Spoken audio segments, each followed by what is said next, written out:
Hello, Marvel family, and welcome to another episode of What's on Hollywood, where we analyze and compare the strengths and weaknesses of different Marvel characters and determine who would win in a fight.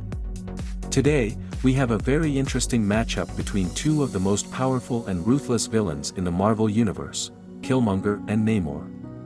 Killmonger, also known as Eric Stevens, is a former Black Ops soldier who became obsessed with overthrowing the Wakandan monarchy and spreading their advanced technology to oppressed people around the world.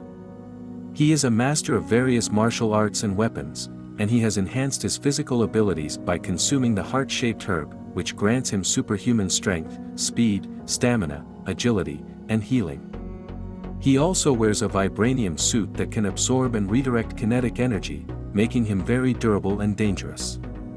Namor, also known as the Submariner, is the king of Atlantis and one of the first mutants in history. He is a hybrid of human and Atlantean, giving him a unique physiology that allows him to breathe underwater, fly, and communicate with marine life. He also possesses incredible strength, durability, speed, and reflexes, as well as the ability to manipulate water and generate electricity.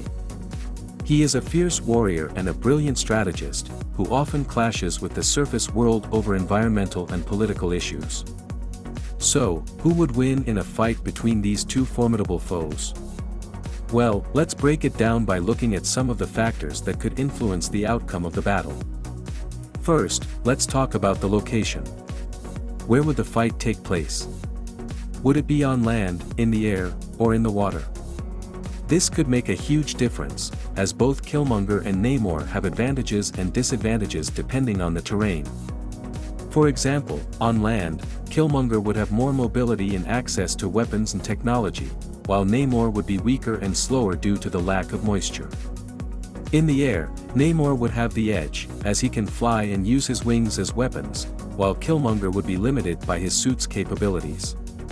In the water, Namor would be dominant, as he can swim faster, breathe underwater, and control the aquatic environment, while Killmonger would be out of his element and vulnerable to Namor's attacks. Second, let's talk about the motivation. Why would they fight? What are their goals and values? This could also affect the outcome, as both Killmonger and Namor have different reasons and methods for achieving their objectives. For example, Killmonger wants to liberate the oppressed and overthrow the status quo, while Namor wants to protect his people and assert his sovereignty. Killmonger is willing to kill anyone who stands in his way, while Namor is more honorable and merciful. Killmonger is more cunning and deceptive, while Namor is more arrogant and impulsive. These personality traits could influence how they approach the fight and how they react to each other's moves. Third, let's talk about the skills. How do they fight? What are their strengths and weaknesses? This could also determine the outcome, as both Killmonger and Namor have different abilities and limitations that could give them an edge or a disadvantage.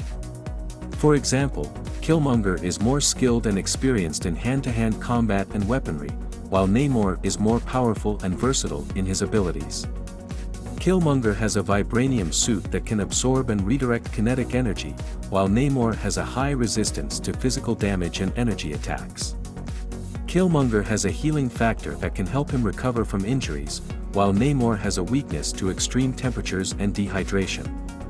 So, after considering all these factors, who really won the fight? Well, the answer is not so simple, as both Killmonger and Namor have their own advantages and disadvantages, and the outcome could vary depending on the circumstances. However, if we had to choose one, we would say that Namor would win in a fight against Killmonger, because he is simply stronger and more durable and has more powers at his disposal. Despite the fact that Killmonger is smarter and more skilled than Namor, the Submariner is simply a powerhouse that could stand up to the likes of Thor and the Hulk. It might be true that Killmonger is cooler and is quite prominent in the story of Black Panther, but the thing is that Namor is simply stronger than him because of his unique and superior physiology. In that regard, it would take a lot for Killmonger to be able to contend with Namor's capabilities. Of course, this is just our opinion, and you may have a different one. So, what do you think? Who do you think would win in a fight between Killmonger and Namor? Let us know in the comments below, and don't forget to like, share, and subscribe for more Marvel battles. Thanks for watching, and see you next time. If you would like more information, you can visit my websites, whatsonhollywood.com and marveldccrossover.com. The links are provided in the description below.